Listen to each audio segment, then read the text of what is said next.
Estamos começando mais um programa Mega Vida. Chegou a hora de você chamar os seus amigos, sua família, reunir todo mundo e ser ministrado pela palavra do Senhor e por tudo aquilo que vai acontecer no programa de hoje. Fica conosco, está no ar Mega Vida.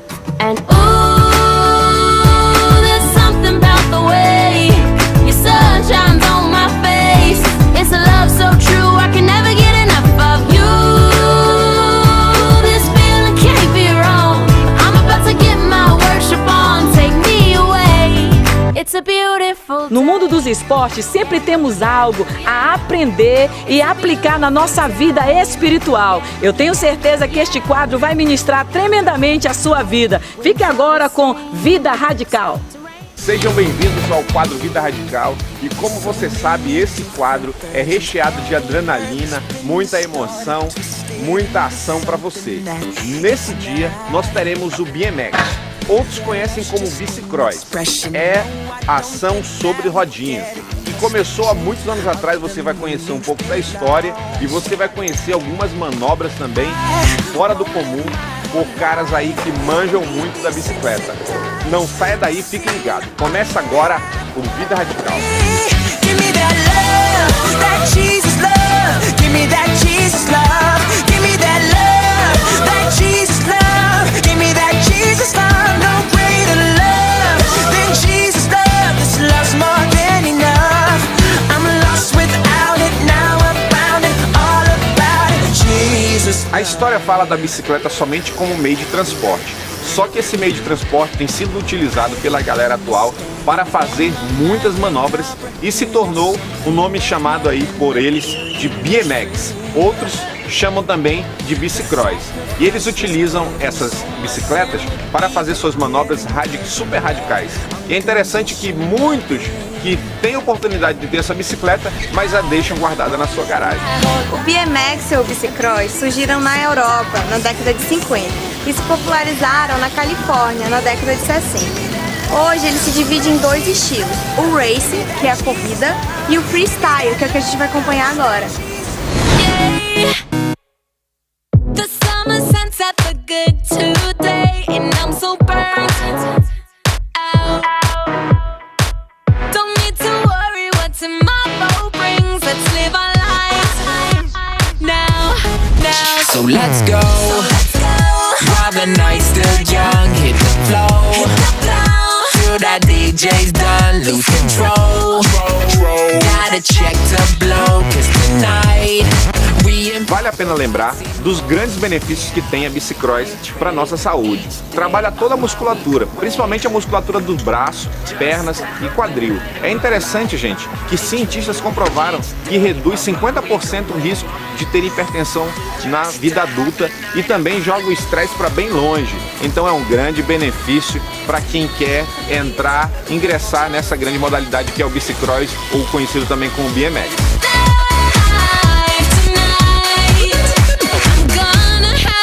Hey, you can catch me in your city with my chick looking pretty. Got no time, I'm staying busy on my grind, and it's a pity. All these cats be like, who be Izzy? I reply, done you busy, no one getting tipsy, 'cause we driving people crazy. Not as young, call it baby, have some fun, yo delay. Who done got them speakers talking, what they say? O freestyle, que significa estilo livre, utiliza de manobras aéreas, velocidades e muitos giros para compor os movimentos. Yeah, baby. I trade each day of my week away just to have the night of my life. I trade each day of my week away just to have the night of my life.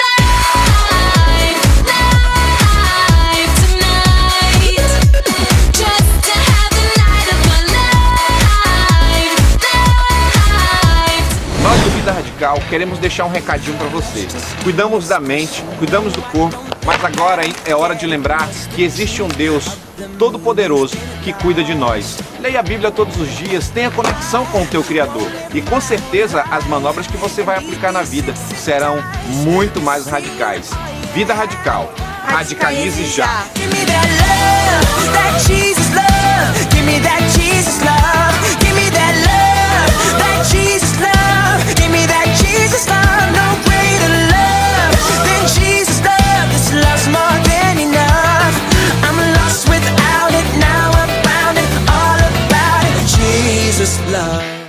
Aonde você colocar as tuas mãos e pisar a planta dos teus pés, Deus vai te abençoar. Quero declarar sobre a sua vida profissional, sobre o teu trabalho, que o Senhor vai te dar uma grande vitória. Sempre temos algo a aprender neste mundo do trabalho e da profissão. Fique agora com o nosso quadro Workout.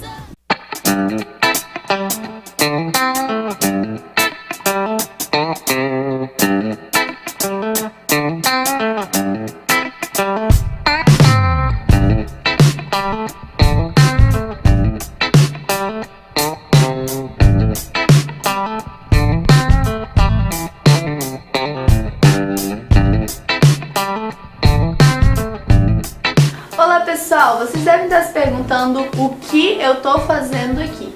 Hoje no quadro Workout nós vamos ter muita cor, muita textura, muita criatividade para todos aqueles que gostam muito de artes. Hoje é o seu programa, fique ligado!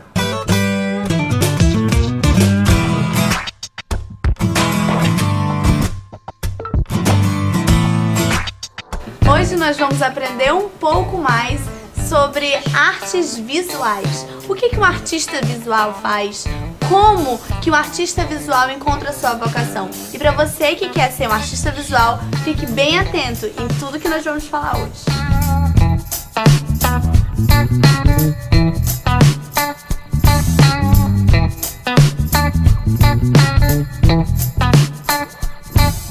E para falar mais pra gente sobre esse assunto de artes visuais, nós temos aqui Charles Marclay. Tudo bem, Charles? Tudo bem, Amy? Muito bom ter você aqui com a gente. Para começar a explicar para o pessoal que está em casa o que um artista visual faz, queria que você falasse como você descobriu que a sua vocação era realmente nas artes visuais, era com esse ramo de artes. Na verdade, a gente já se nasce artista, né? A gente vai para a escola apenas para estudar a parte teórica, né? Na verdade, eu nasci um artista plástico. A minha vida, no início, é uma carreira como artista plástico, né? E a diferença entre um artista plástico e um artista visual é a questão que um é autodidata e o outro é acadêmico, né? Então, muito estudo, muitas viagens, muitas informações e o dom, né? Dado por Deus. Então, para você ser um bom artista visual, um bom artista plástico, você precisa já ter um dom, né? De saber combinar, de ser criativo nas suas obras, certo? São os fins, né, para as artes, a sensibilidade, né? Aí com o tempo você começa a desenvolver produtos, começa a fazer arte, e vai para as exposições, vai para mostras nacionais, internacionais, e assim vai se formando, né? E o interessante, Aimee, é que um artista visual, ele não tem currículo, né? Ele tem portfólio. Esse aqui é o legal, né? Eu não tenho aquele currículo cheio de letrinhas, né? O máximo que tem é formação, graduação, algumas coisas assim, e depois só exposições, mostras, e é um monte de coisa legais, cara. As suas ideias são diferentes de quase tudo que a gente vê no cotidiano, né? No nosso dia a dia. De onde que tu tira tanta inspiração assim, tanta ideia? De onde vem a tua inspiração? Pois é, eu não trabalho, particularmente, eu não trabalho com inspiração, né? Eu não consigo sentar no lugar e ficar imaginando alguma coisa e ir pro estúdio produzir. Eu trabalho com pesquisas, né? Então, eu recebo um brief do cliente, né? Ó, nós vamos ter um prédio assim, um prédio que vai ser no tamanho X, na rua tal, o nome do prédio vai ser Y. Então, eu já tenho essa informação e aí eu vou pesquisar, né? E é daí que saem os meus trabalhos, mas essa questão desse trabalho ser diferente, eu acho que deveria ser a função de todo artista, sempre fazer algo diferente, algo inusitado, e a maioria das vezes eu produzo trabalho para mim, né? Esse trabalho que vocês estão vendo aí, a maioria é do meu acervo. A gente vê aqui, né? Realmente você não produz só pra fora. Não, eu vivo esse momento, né? Eu curto, né, de fazer uma obra e ficar ali com ela, né? Como se estivesse numa gestação, e aí depois de um bom tempo eu entrego, mas o filho continua sendo meu, né? Então eu tenho essa relação com as minhas peças, né? Sejam elas digitais ou não, né? Monumentos artísticos artísticos são usados muitas vezes para homenagear pessoas importantes, ou então comemorar algo muito importante, que são aquelas esculturas que a gente vê na rua. Você tem algo, já fez algo assim? Já tem uma obra sua assim, aqui em Manaus ou em outro lugar? Sim, é um privilégio muito grande isso para nós artistas, né? Eu tenho obra na Pinacoteca do Estado do Amazonas, obra com 15 anos que já está lá, né? E assim, tenho várias obras, né? A maioria dos meus trabalhos hoje, as minhas intervenções urbanas, elas são feitas nesse contexto, né? Nesse contexto, geralmente para inauguração de um prédio, né? Inauguração de um centro artístico, de uma loja, então está muito ligado à vida do artista visual.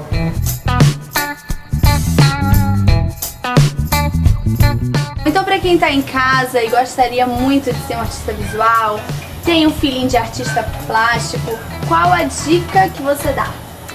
Procurar uma escola, né? Tem escola de nível superior, como não, né? Em Manaus eu conheço poucos liceus, deve ter 1 ou 2 liceus, são muito reduzidos, mas já tem universidades, né? Mas fora daqui não, tem vários liceus assim, bem conhecidos, como posso citar o Parque Lage, né? É um dos mais antigos da América Latina, formou muitos artistas aí, então eu acho que é procurar estudar mesmo, né? Procurar uma formação e é isso, quem gosta não tem como recuar. Vai naturalmente se encaminhando. Com certeza.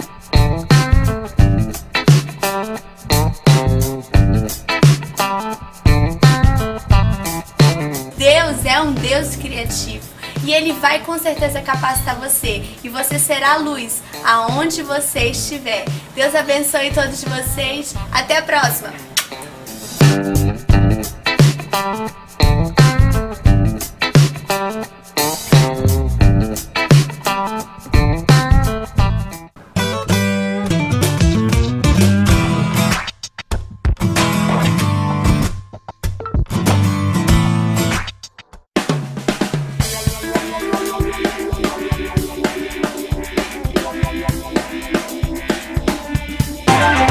Você já pode adquirir o mais novo lançamento.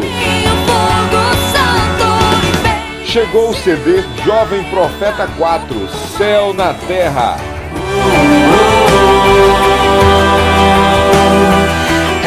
Adquira o seu entrando em contato no telefone 3659-3070 e tenha uma experiência de adoração incomparável.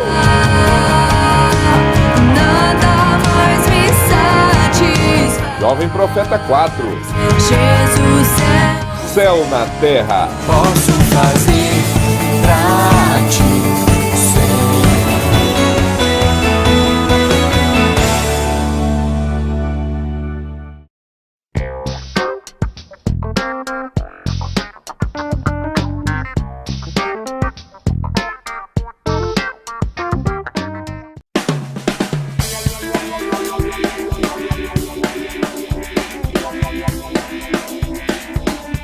Primeira coisa que você precisa saber era qual era a direção de Jesus. Jesus, ele não é um Deus sem direção. Por isso é bom servi-lo. A direção do Senhor Jesus sempre é a direção dos céus. Ele estava indo para Jerusalém. O alvo é Jerusalém. O alvo de Jesus era para o alto. O texto fala que ele passou pela divisa, olha que interessante, de Samaria e Galileia. E aqui eu fui transportado quando eu li esse texto, porque eu sei exatamente onde fica a divisa de Samaria e Galileia, em Israel. Samaria é um lugar mais seco, é um lugar que não tem tanta beleza. Jesus também era conhecido como Jesus da Galileia, porque ele vivia, o lugar onde Jesus vivia, o QG dele era Galileia. E Jesus, passando por essa divisa, porque para chegar a Jerusalém, qualquer caminho que você estiver em Israel, você vai ter que subir, porque não tem em Jerusalém aeroporto. Então ninguém consegue pousar em Jerusalém. Todo mundo tem que pousar ou em Tel Aviv ou no aeroporto de Eilat, que é fronteira com o Egito. Tanto em Tel Aviv como no aeroporto de Eilat, você vai ter que pegar um carro ou um ônibus ou um táxi e vai ter que subir. Por quê? Porque Jerusalém fica em cima do Monte Moriá, aonde Abraão sacrificou Isaac, onde levou para sacrificar, sacrificou no seu coração, onde Deus proveu o cordeiro para si. E o texto está falando que esses leprosos foram até Jesus, o reconheceram como um mestre, um rabi, tanto que ele diz mestre, eles dizem mestre, eles reconhecem ele como um sacerdote. E eles foram para pedir purificação, mas não era para pedir a cura em si. Porque deixa eu te explicar como é que funciona, ou melhor, como funcionava na época de Jesus a questão da lepra. Quando alguém pegava lepra, irmãos, essa pessoa ela era considerada impura. E ela era banida da família. Podia ser quem for, pai, patriarca, seja quem for, ou quem fosse, era banido. Não podia ficar dentro da cidade. E naquela região havia vários leprosários. E eles se reuniam. Os samaritanos, eles eram considerados o povo mais pobre, indigno, dentro dos hebreus. O povo da Galileia, e principalmente o povo de Jerusalém, eram mais nobres.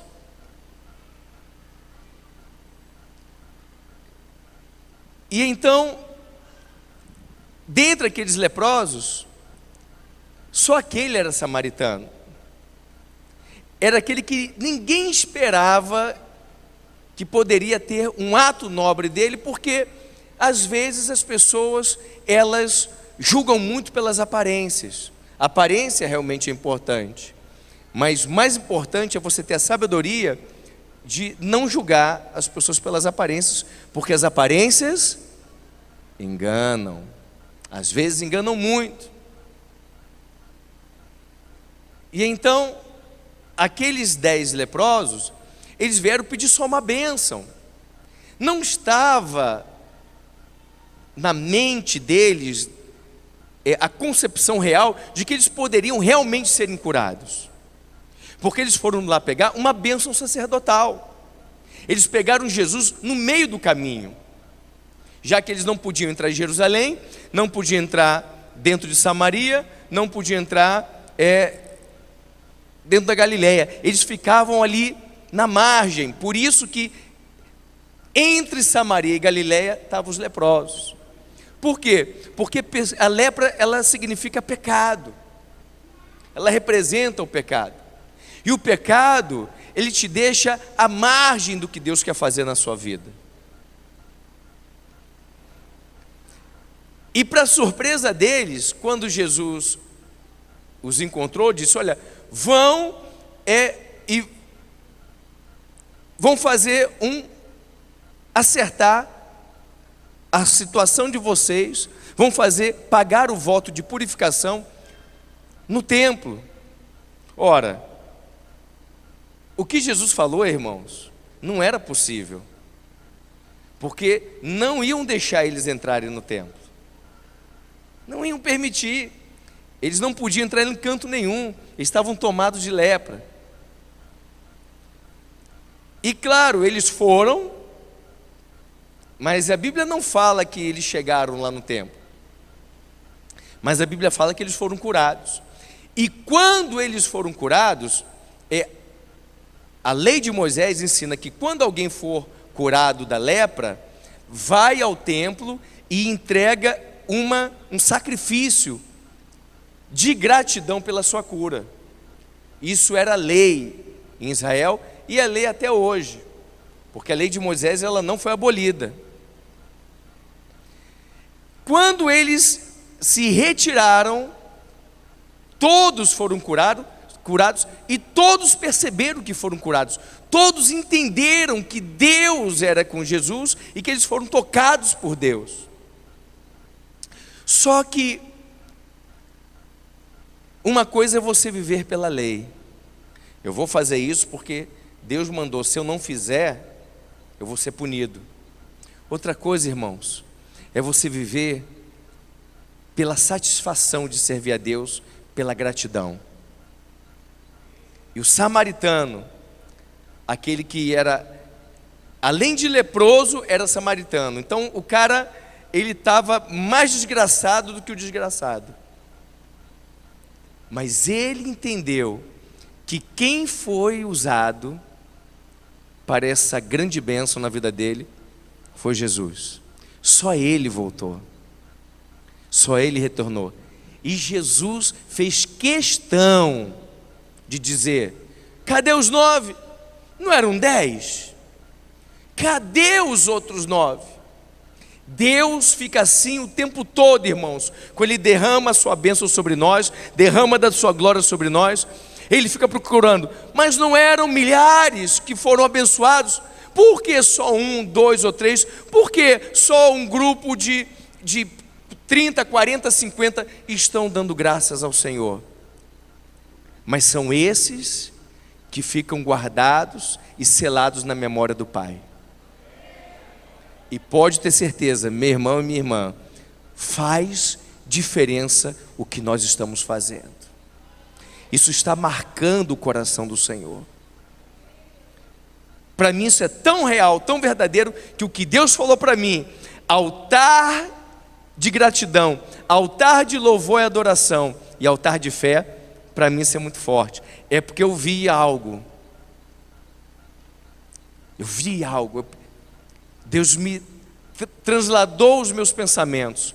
Ele vai fazer grandes milagres na proporção que nós o busquemos. Glória a Deus.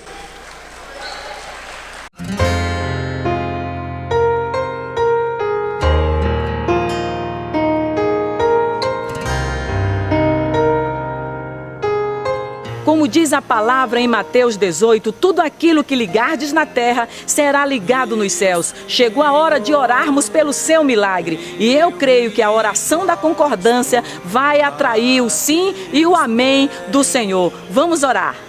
Senhor Deus, nós queremos declarar nesta hora que a resposta, que aquilo, meu Deus, que as pessoas que estão nos assistindo precisam receber da parte do Senhor, virá. Cada uma delas, meu Deus, jovens, homens, mulheres, famílias, idosos, crianças, tudo aquilo, Senhor, que eles necessitam, uma resposta do Senhor, um favor do Senhor, que Deus possa estender as suas mãos poderosas e trazer esta resposta. Faz um milagre na família, faz um milagre no casamento, faz um milagre no trabalho, Senhor, faz um milagre na vida sentimental, na vida financeira, meu Deus, que durante todo este ano o Senhor possa mover de um reino incomparável. Abre as portas, Deus, e venha de encontro à vida destes queridos irmãos e de cada um que, mesmo que ainda não tenha uma experiência em encontro contigo, mas que está assistindo este programa, receba do Senhor salvação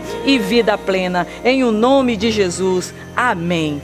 Eu creio que esta oração está movendo o sobrenatural sobre a tua vida e que Deus vai fazer o impossível, o incomparável acontecer em você. Estamos chegando ao final de mais um programa Mega Vida, sempre convictos que Deus está trabalhando em teu favor, está ouvindo as tuas orações e está inclinando seus ouvidos para te dar a resposta favorável que você tem buscado. Eu creio que Deus vai fazer coisas incomparáveis esse ano na sua vida. Deus abençoe sua casa, sua vida e sua família. Fique na paz.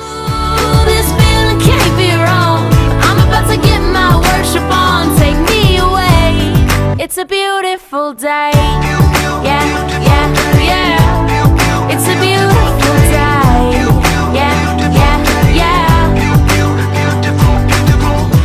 trouble sing.